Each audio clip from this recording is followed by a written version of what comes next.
Hey, everybody, and welcome back to another episode of Up Your Alley. It's a podcast with two best friends. That's me. My name is Taylor Edgar, and with me always is my best friend, Jake Baggett. Say hi, Jake. Hey, buddy. We recommend things to each other, and we come back the next week to talk about them. We rate them on a scale of 1 to 3, depending on how much that thing is up our individual alleys. It's been 2 weeks in a row that we've both gotten double threes. Yeah, bud. So I'm still holding on to my 1-point lead, 55 points to 54. I plan on changing that today. Well, we'll see what happens. Yeah. Because we are talking about Jake's recommendation for me, which is the Japanese anime from, I think it started in 2000, FLCL, colloquially known as Fulikuli.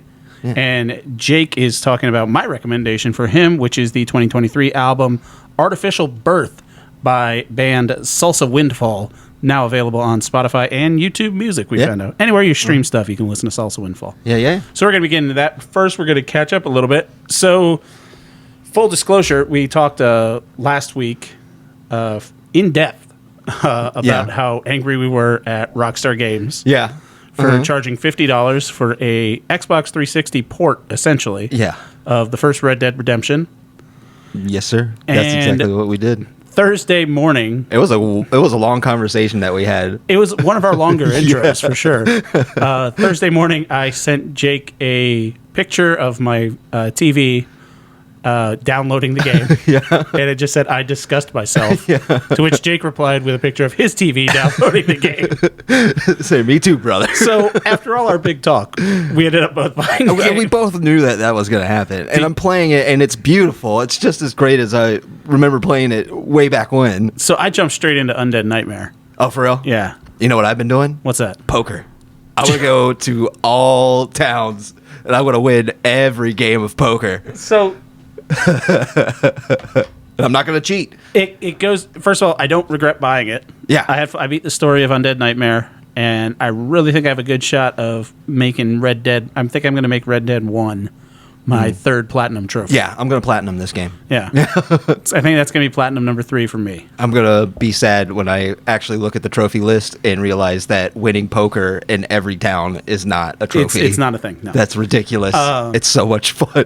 But you do have... No, because I think there's the gambler things where you have to win a certain amount of money from gambling. Yeah. So I'm sure, regardless... Well, there's certain places that you have to win. My plan was for my third platinum was going to be Stardew Valley.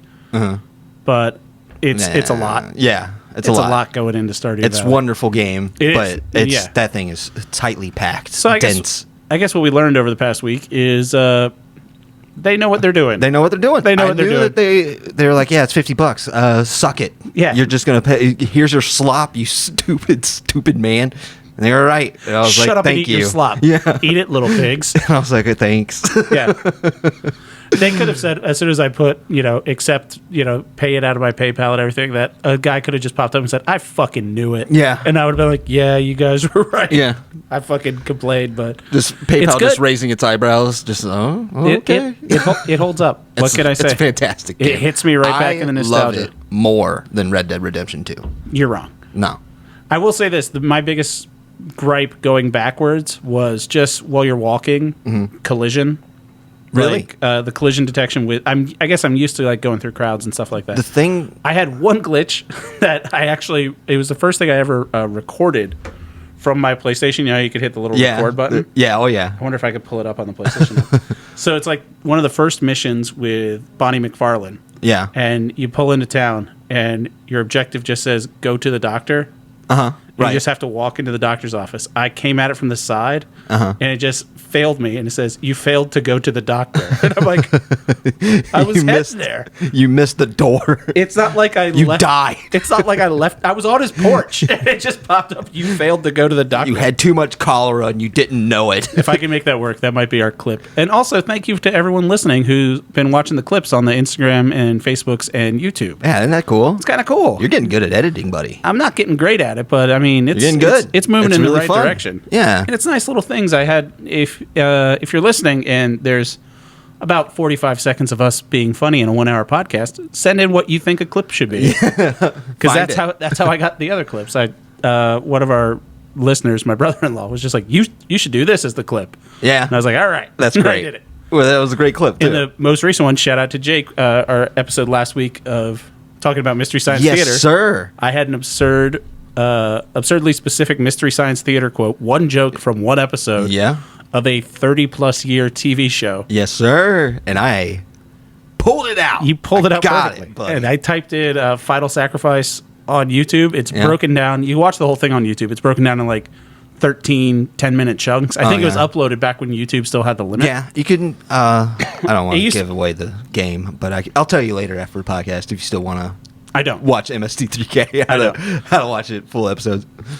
Well, too bad. But yeah, I was shocked and I was impressed. Like I said in the clip. Good job to Jake on that. That was great. That felt great. I haven't felt that nerdy in a long time. And that's saying something because we talked in great length about our Red Dead Redemption last week. Yeah, I thought about making that the clip, a snippet from our Red Dead conversation, and then just cutting to me playing the game. But it made me sad just thinking about it.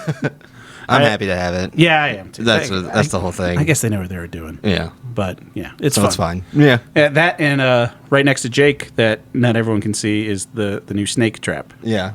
Yeah, so a snake trap.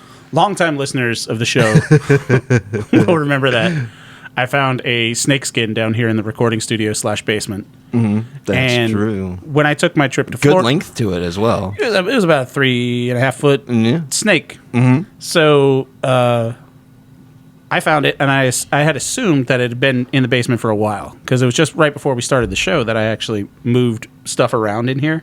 Yeah. And cleared out a little space to set up the studio, the TV, all this stuff. Right. The editing suite now. Yeah. And I was like, oh, that's fun. Old snake.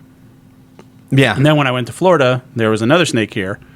And I thought that someone else in the house had taken that first snake skin and moved it. Just to mess with me. Just to give you a little spook.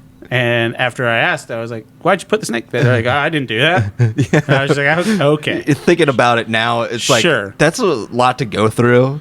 Because he put it in a very not conspicuous spot. Regardless, it's something I would have done. Yeah. So I was like, all right, let me get rid of the snake skin. I'm like, where am I going to put it? I'm not going to put it outside. I'll throw it in this bucket that's by the door. Yeah. And I'm like, grabbed it, and I'm like, I'll put it in this bucket. And then in that bucket, I apparently had the same thought 4 months ago because the first snake skin was in there. And I was like, oh, shit. So the snake's down here somewhere. Yeah. It's eating the mice. But you said that there's still a mouse running around down here. There's still a mouse. I think the mice are eating the 20 pounds of bulk peanuts. Yeah. That are sitting over there, which were meant for the crows. Longtime listeners would know that this big box of peanuts is for crows. The peanuts for the crows. And I had to stop feeding the crows because the crows, and I don't mean this as a joke, the crows were getting squirrely. And they were causing some havoc, attacking some of the songbirds. That's so crazy. Then once the crows left, because I stopped feeding them, the songbirds got out of control, and they were waking me up every morning at like 5:30. So which one do you want on your side, really? I mean, at this point, if I had to pick a familiar, I'd pick the crow. Yeah. But this snake's coming in I want to catch him. Sure. I don't want to hurt him. Because, like, you type, first of all, it's funny when you Google snake traps, they're all like the most inhumane traps ever. It's like a good big piece of glue paper. Oh, yeah. All that stuff. And I was like, no, so I got a humane. Guy will come over and just gut it with a knife in front of you for you. Exactly. He's like, I'll do it. So I got a humane snake trap. And then I'm trying to find. a nice little cage. Yeah, it's like a cage you would use to catch minnows. It can go in, but it can't come out. Yeah. So then I'm Googling snake bait. Yeah. And the first results are like, did you mean snake repellent? Like, why are you trying to attract You want a snake. You want it. So I'm thinking, I'm like, well, what's the snake going to be attracted to? I'm like, the mice. So do I get a humane mouse trap and put that in the humane snake trap? Because I don't want to kill these animals, but I feel like the mouse is going to die. You can get a dead mouse on the internet, I'm sure. But will they eat dead mice? I thought they only eat live things. I don't think they're scavengers. We're going to have to Google that one. Write in if you know about snakes. Yeah. We'll put it on a little wheel so that it like moves around so it thinks it's alive. There you go. It will think it's alive? Yeah. We'll put it on like a little... the snake will think it's... I thought you meant the mouse would think that it's alive, like we're giving it a Like vacation. it's a real boy. It's a that dead mouse is like so happy to move around, it thinks that it's alive. Right. So, yeah, long story short, I tried to befriend crows. Yeah. And I've completely ruined the ecosystem. It's a Fern Gully situation. You're finding out just how many animals are around here. It's a lot. It's a lot more than you think. But yeah, so if we scream at any point, probably the snake. But I haven't seen him. That's true, but I'm pretty sure he's up here. There's a great spot in the studio where he could just hang out like right below the ceiling. I wonder if he's a fan. He's probably listening. He probably finds it soothing. We do have dulcet tones. Yeah. All right. Write in if you know about snakes, because we don't. No, I don't like snakes. Anything else we were going to talk about? I think that's it. Yeah, snakes. Jake got a new job. I Congratulations, got a new Jake. job. Yeah, thanks, buddy. Yeah. I'm looking forward to it. It's going to be fun. Yeah, I hope All right, so let's get into what we're talking about this week. Yes, sir. We're going to start with Jake's recommendation first, because I need to get this out of my system. Yeah, bud. Jake recommended me the anime FLCL, also known as Fooly Cooly. Uh-huh. I watched it on Hulu. It is available in subs and dubs. Yeah. We had this subs-dubs conversation with Food Wars. I think so. Yeah. Maybe. So Yeah. I watched it subtitled. Or no, I watched it You dubbed. watched it I dubbed. dubbed. You dub-titled it. Yeah. Jake, why'd you recommend this one to me? Easily. It's my favorite one. It's my favorite one. It's your favorite anime? Yeah. It is absolutely my favorite anime. All right, so explain to me. Fooly Cooly came out, the first season that I watched was in 2000. From April, 6-episode series, which was released between April 2000 and March 2001. So I that's wonder when it was on Adult Swim. I don't after that, because Yeah. it came out alongside the manga and novel adaptation. Yeah. So it was like it would come out once a month, like with the manga. Okay. But it came out on Adult Swim. And Adult Swim had anime on Saturday nights. And I Yep. didn't really like anime, but it was one of the first ones that showed up. And it was the music that got me. The music is interesting. I thought the music was absolutely incredible. Yeah. And so I just started watching it. And then I was like, this is actually a fantastic anime. It was beautifully animated. It was dubbed, and it was wonderfully dubbed. Mm-hmm. I thought the characters really gave a shit about their characters, and they shined because of that. And it's the craziest story that I've ever seen at that point. I'm not Wildly gonna crazy. disagree with you. Why don't you try to break down the story? So now, Because I got to tell you, I watched the first episode twice because I was like, I don't think I understood this. Yeah. Naota is a young man, a young boy, turning into a man. Middle school or early high school, Yeah, around that. getting Same into age high school. everyone is in anime. Yes. And he's getting used to the changes that come with becoming a man. Mm-hmm. His brother, who he looked up to, just left to go play baseball in America. So he feels alone, too. Yep. And he fights that loneliness with his brother's ex-girlfriend that is also alone now. And through that, he is discovering that he likes women, but he also likes to be a loner type guy. So he tries to keep himself away. And then he is struck in the head by a guitar by a woman named Haruka, who is looking for the pirate king that is in his head. See where it's starting to turn. It Yeah. started out nice little coming of age. His It's a brother's wonderful gone. coming He's of age. finding solace in someone else. That's And it's all allegory. yeah, and it's His head is empty. And it being empty means that he could create anything out of it. And the one thing that Haruka wants from him is the pirate king, because she wants to kill him. And But did you see that synopsis took a quick turn? hell yeah. It that went was from me. very nice, Yeah. and very sweet to And there's it's just a pirate full of king sweetness, but living it's in his also head. filled with that lunacy. And both of them I find wildly amazing. I will say this: it's absurdism. I Yeah. think It's absolutely absurd. Yeah. surreal for sure. Yeah. Fucking banana sandwich would be another way to Yeah. describe it. It's great. He has nothing in his brain. Nope. There's nothing in his head. No. And out of that comes robots. Yes. And the robots are a product of actual real life things. Like Mm-hmm. the first one that comes out is a helpful robot. Yes. You know. But also demon robots come out. Not demon, but evil robots from the Mechanica. I can't remember what it's called, but this gigantic iron, which Yeah. is just a literal gigantic iron that's going to flatten out the entire Earth. Yep. And you're still with me. And that's another thing, because it's trying to blank the mind of the Earth, just like Naota's. And And also, Naota's in love with Haruka. That's the other thing. Haruka's an alien, Haruka's an alien. and she drives a Vespa, and she has a Rickenbacker bass guitar. Yeah. And she's great. She's wonderful. She's crazy, and Yep. that's something that Naota finds wildly attractive, but he doesn't want to lose his cool. He always wants to be cool in front of her, but she really pushes what he wants. And he's like, oh my God, I really like how crazy this woman is. And it's wonderful. He explores his attraction to women. And I think it's great. Yeah. So you said you gave it 3 episodes. I gave it 3 out of 6. Yeah. Which is amazing because it's the shortest anime I've ever seen. Yeah. Yeah. This one falls into the category of under the skin. Yeah. This is. Oh, I would have thought you would say David Lynch. I would think that this was way more Lynchian than anything else. A little bit, but I'm talking more in the sense of it's a recommendation for you where I feel like you went out on a limb. Oh yeah. You're wondering how far you could push it. I was wondering what your interpretation of what one of my favorite things would be. You know, something that's a part of a different world. I will say this. It's not... I didn't hate it as much as I hate Twin Peaks. Cool.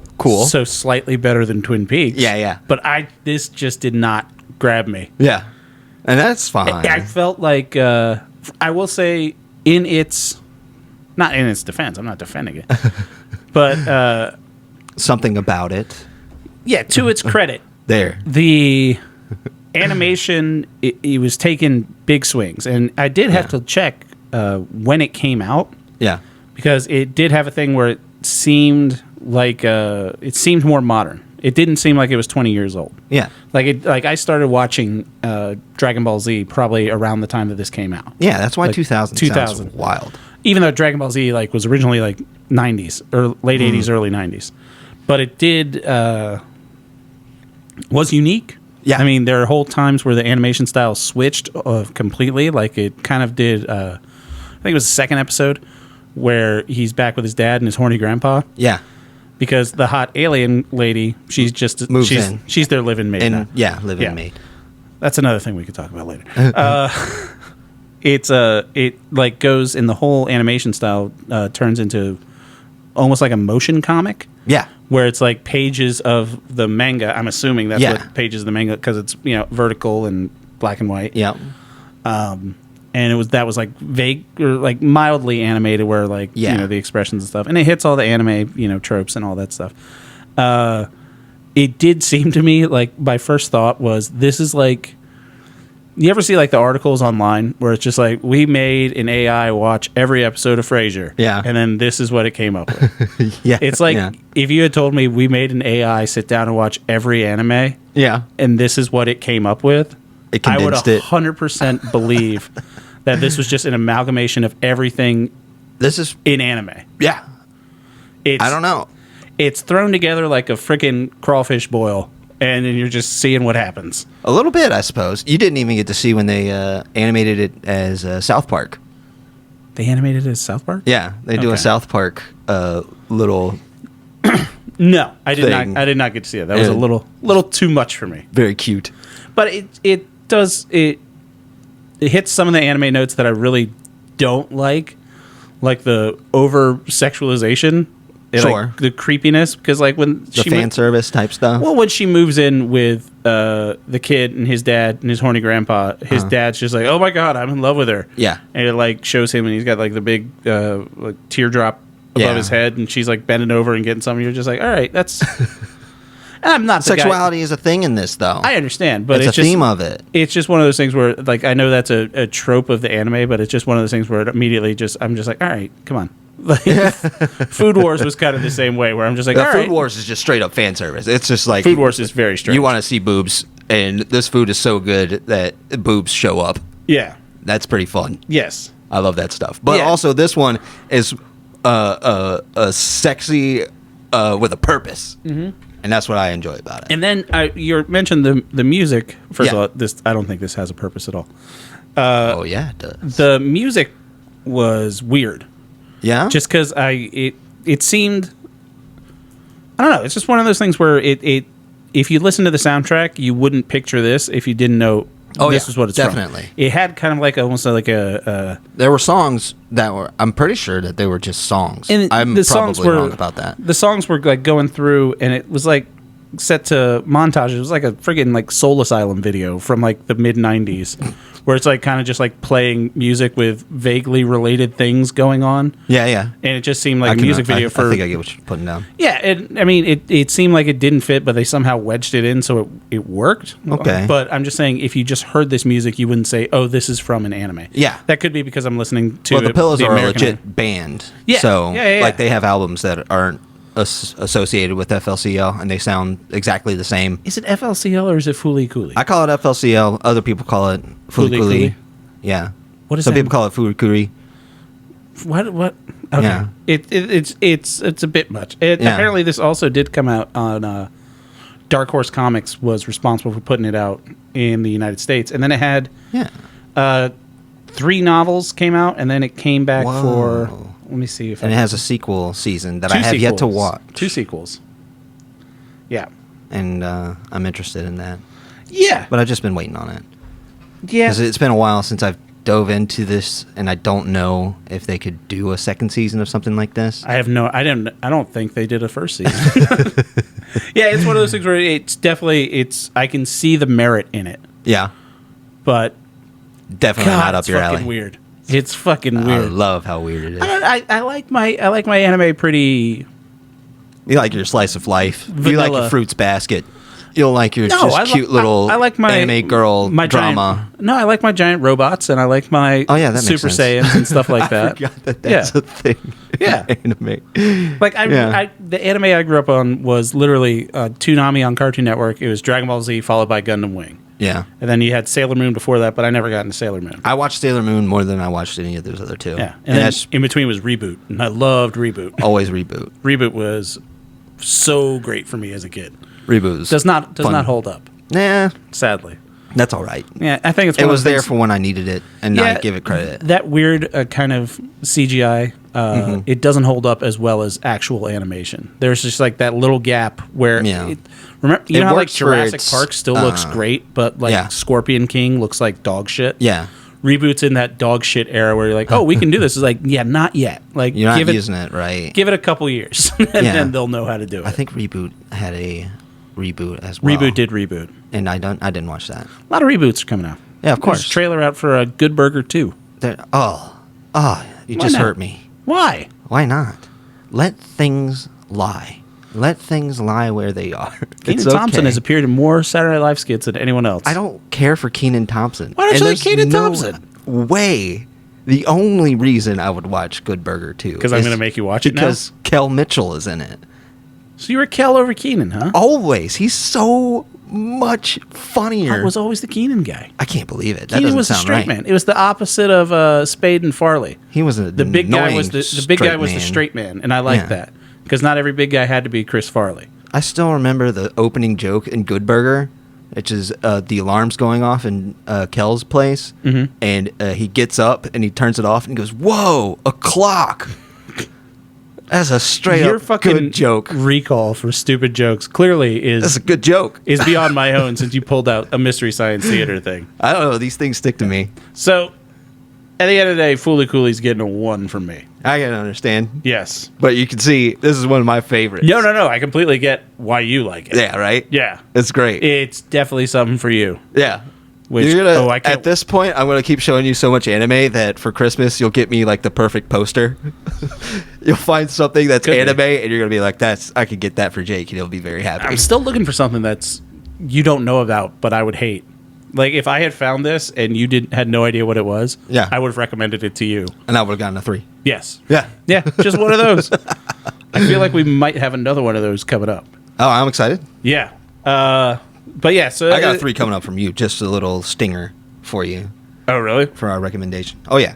For next week? Or for my recommendation this week? My recommendation to you today is going to be just a 3? An easy grand slam. Oh. Yeah. Good, because you need it after. I thought about it really hard because I was like, I got to give him something he'll actually really enjoy. So let's get into my recommendation for Jake, which is the 2023 album. It just came out last month.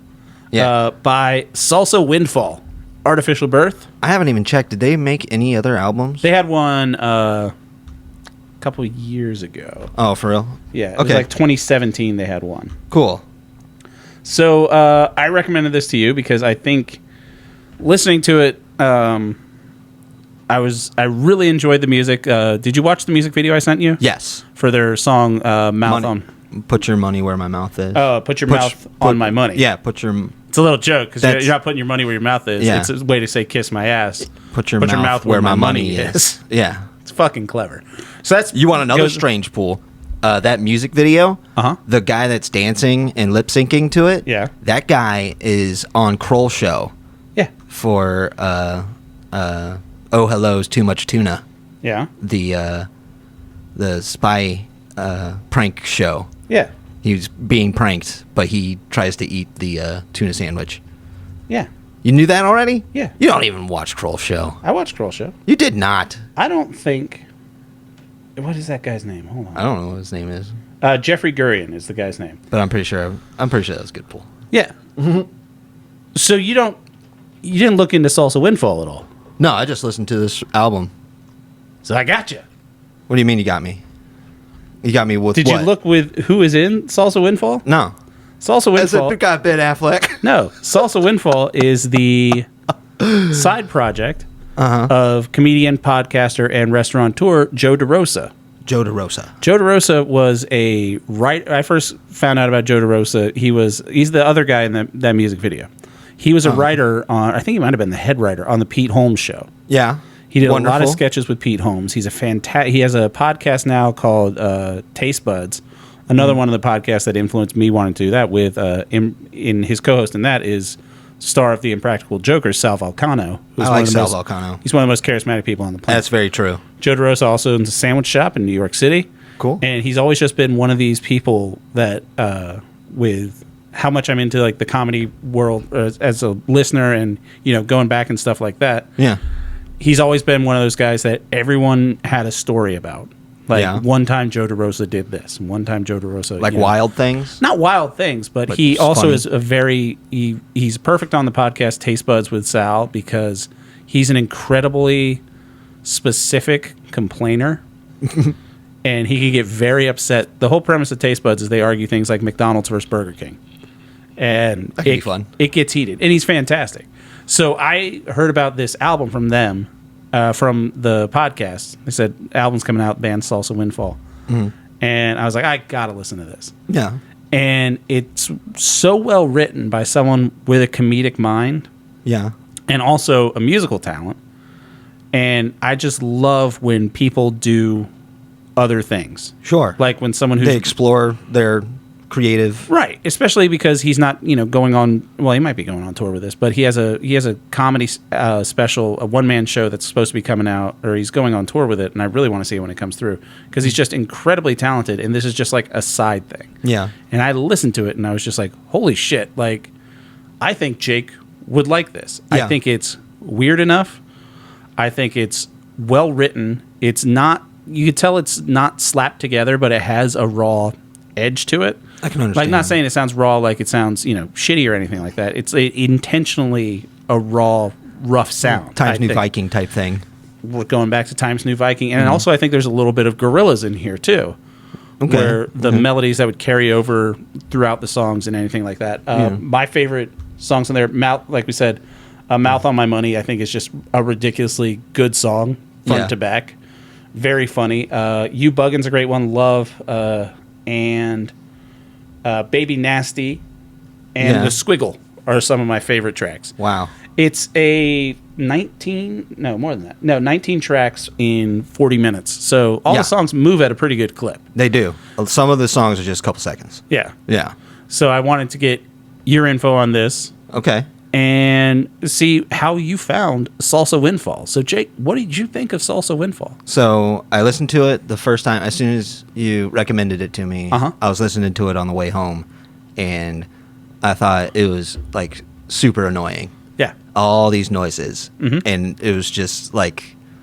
I was like... Weirdness when it comes to music means annoying to me. where it could just be a nice song. I'm like old person style. You just defended Fooly Hold Cooly on. for so long. Let me finish. There were Can I robots speak? coming out of Can heads. I speak? All right. Judge, may I speak? Yes. Overruled. You have the floor, sir. Thank you.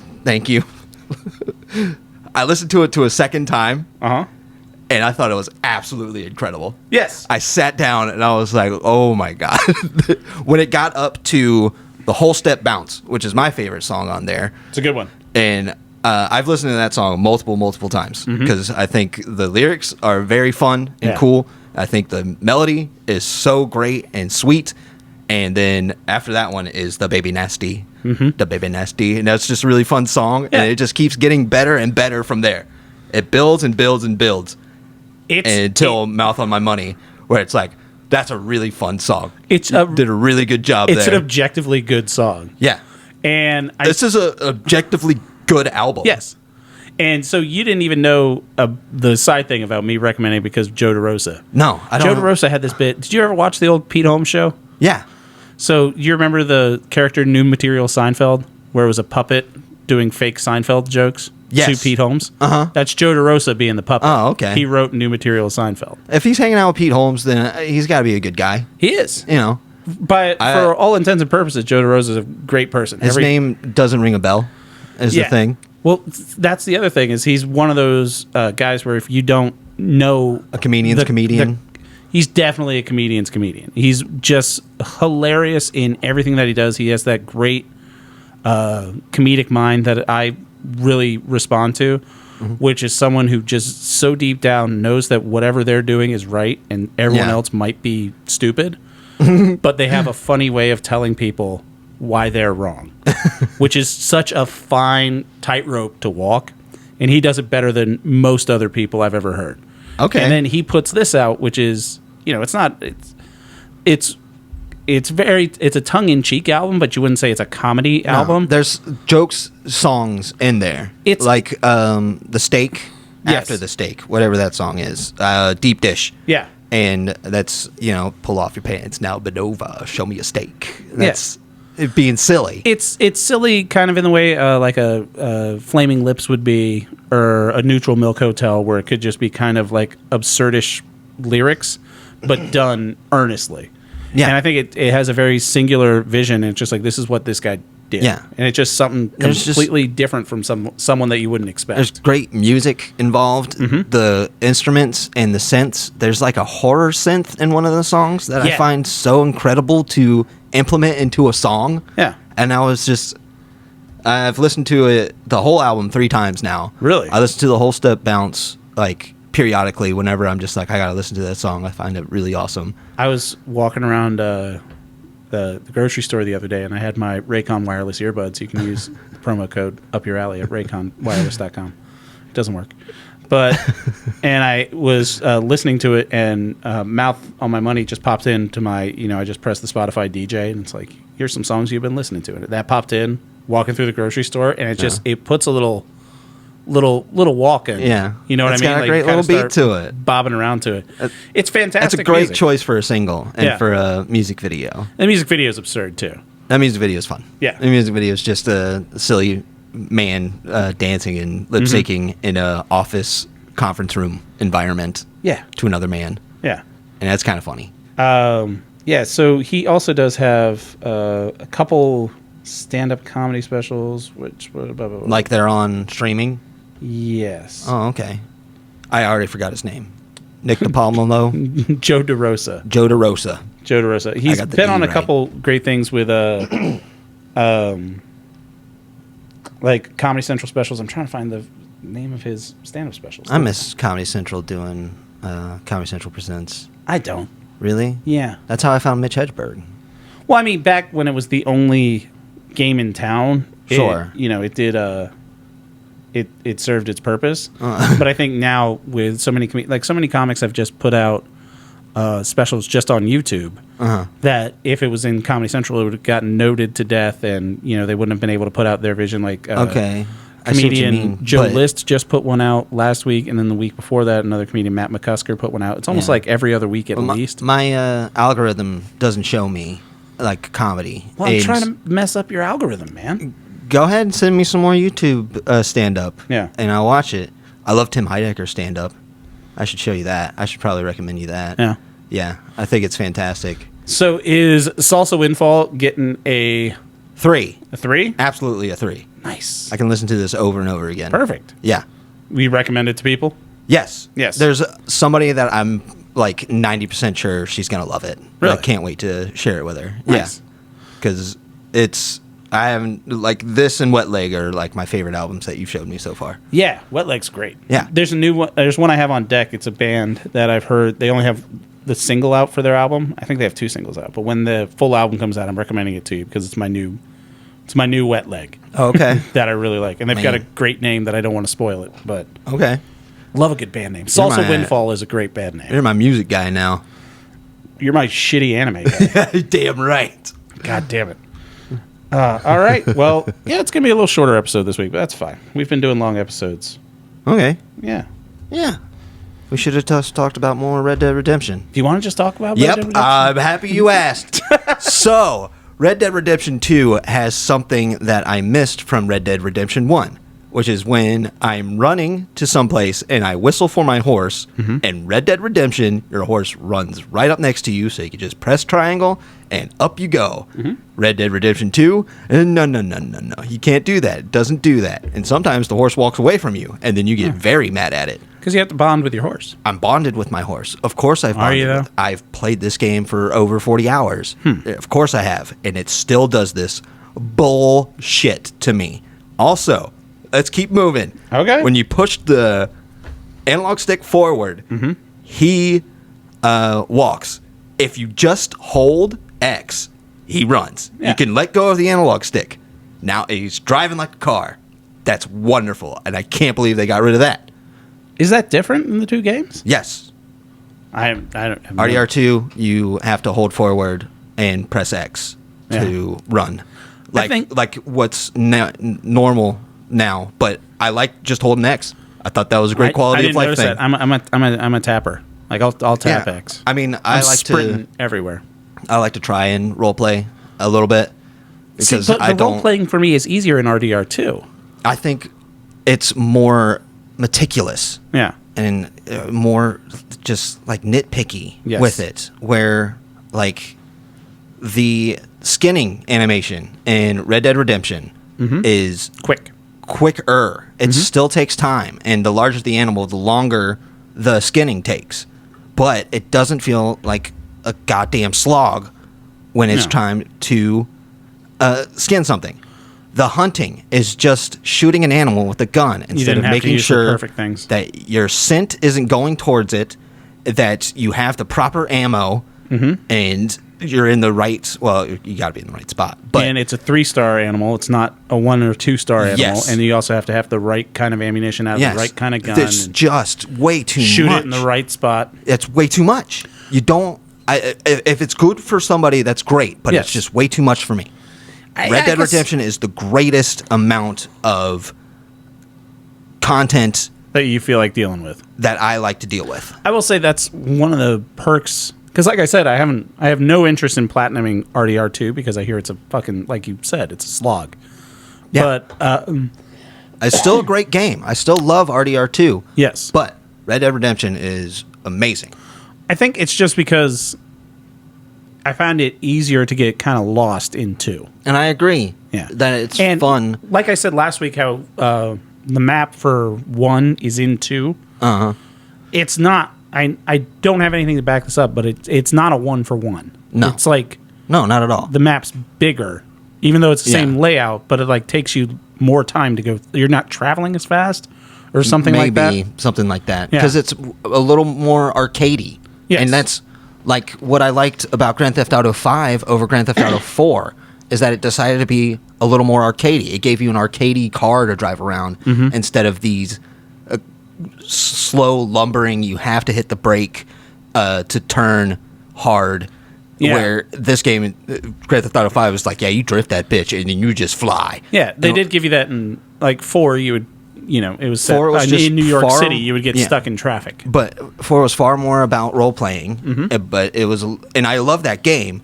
But when 5 was like, no, we're just going to have a lot of fun with driving around. That's when I was like, hell yeah. And then Red Dead Redemption's like, we're just going to have fun riding around on horses and shooting off horseback.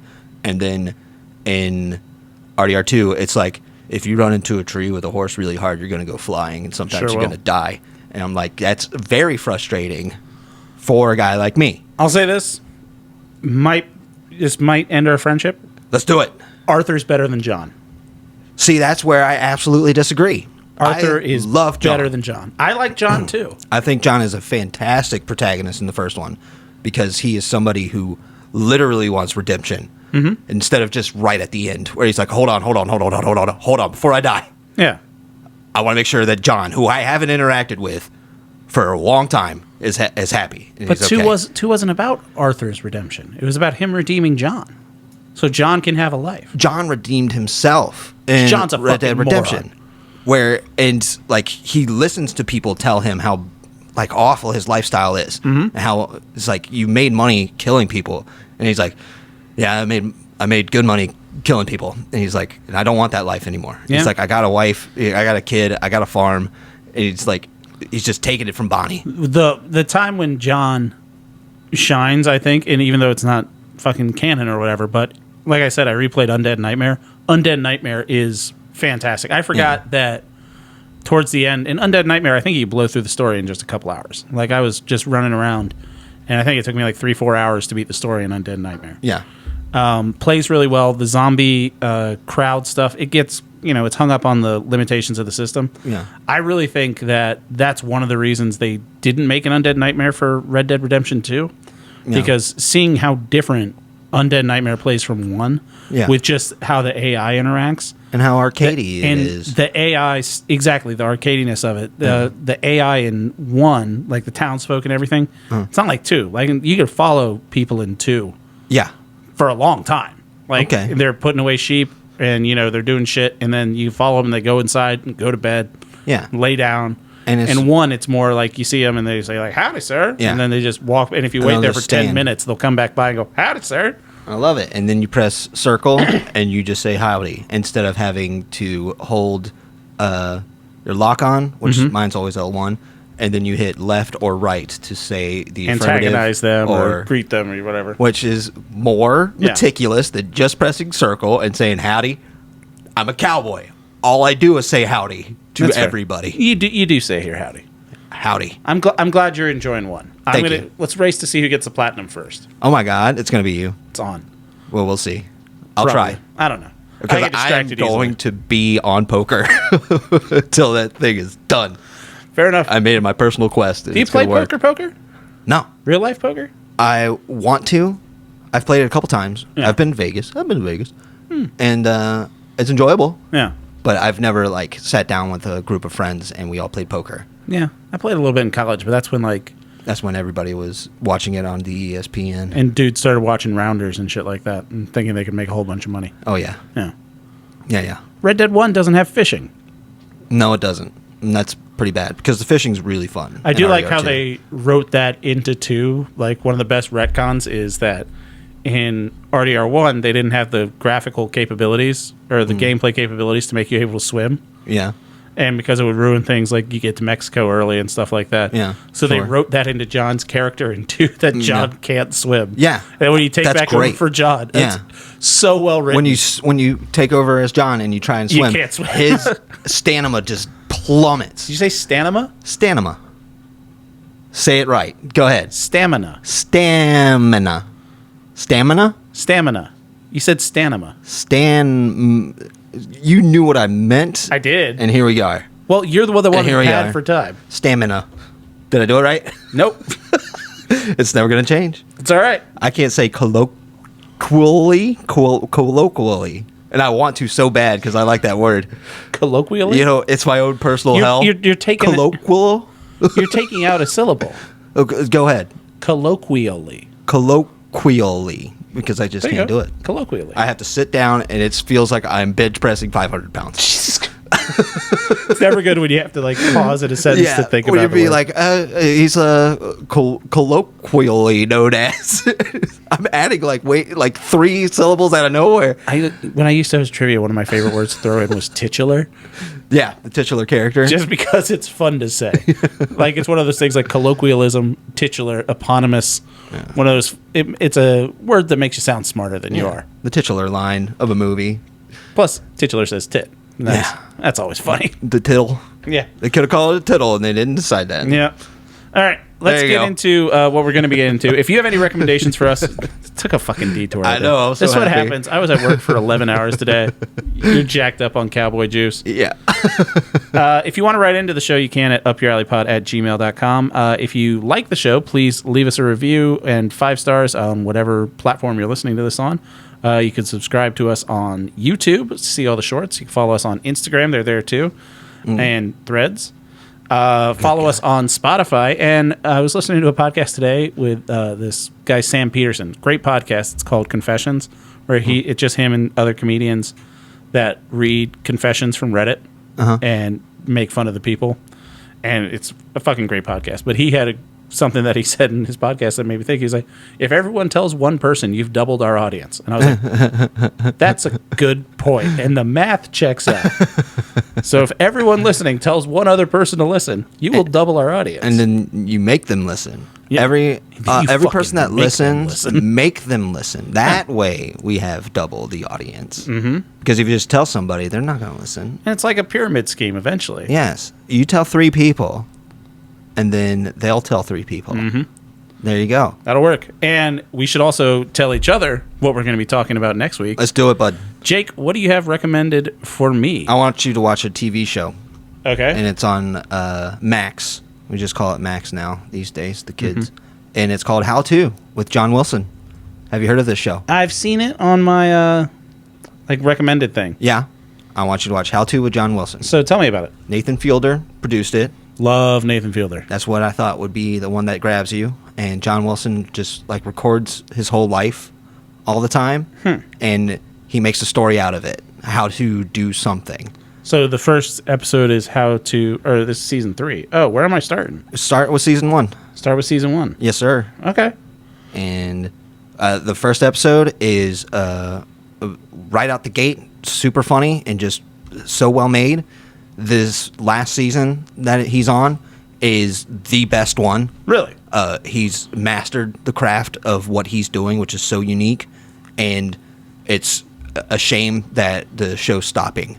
But it's incredible. All right. How To with John Wilson, available on Max. My thing is also on Max for you.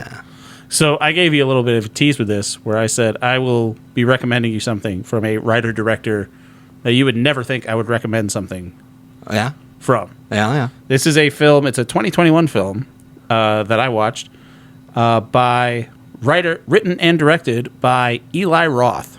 Oh, wow. 2021? So Eli Roth, known for Hostel. I love Hostel. He was also in Inglourious Bastards. He's a horror director. Yes. This is his first documentary. Wow. It is called Finn. Okay. Finn is a 2021 documentary written and directed by Eli Roth. It follows Roth and a group of scientists, activists, and researchers who travel around the world exposing the extinction of sharks. Yeah, for shark fin soup. Yes. Yeah. I will say this. I watched a documentary called After the Bite because I wanted to do a shark thing because I got in a shark mindset when I was down on the beach. Yeah. I'm wearing my t-shirt hoodie. Yeah. Surf style, Sanibel Island, Florida. It was overpriced, this hoodie. But so I watched that and I was like, that's not really a great documentary. And I heard someone talk about this by Eli Roth. And by someone, I mean it was Eli Roth talking about this on a podcast. I forget which fucking podcast it was. Yeah. I don't know. It was Tim Dillon's podcast. And he was on there talking about this. And I was like, I didn't know that. And I watched, and he makes this documentary with the view and the lens of a horror director. Okay. So there are scenes in this where it shows sharks being butchered. Yeah. It is, without a doubt, in the top 5 most disturbing things I've ever seen. Wow. Because not only is it, like, don't get me wrong, I got no love for sharks, even though I am getting a safety cage for my snake problem. So, yeah, I'm a bit of an animal lover. Yes. Yes, you are.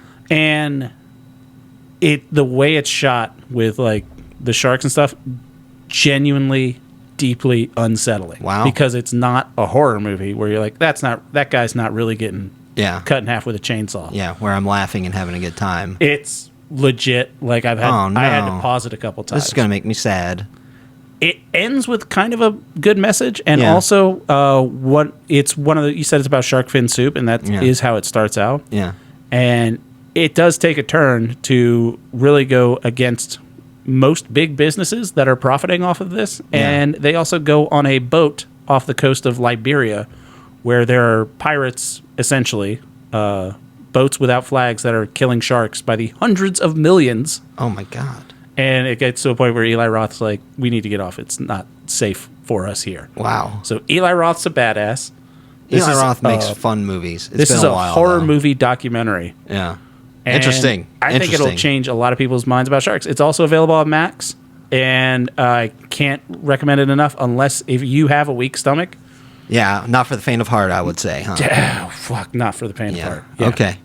Wow. But good. So you watch Finn. I'm going to watch How To with John Wilson. Yeah. Thank you, everybody, for listening. Tell your friends about it. Jakes, thanks for coming over and talking. I love you, buddy. I love you too, buddy. All right, bye. Bye.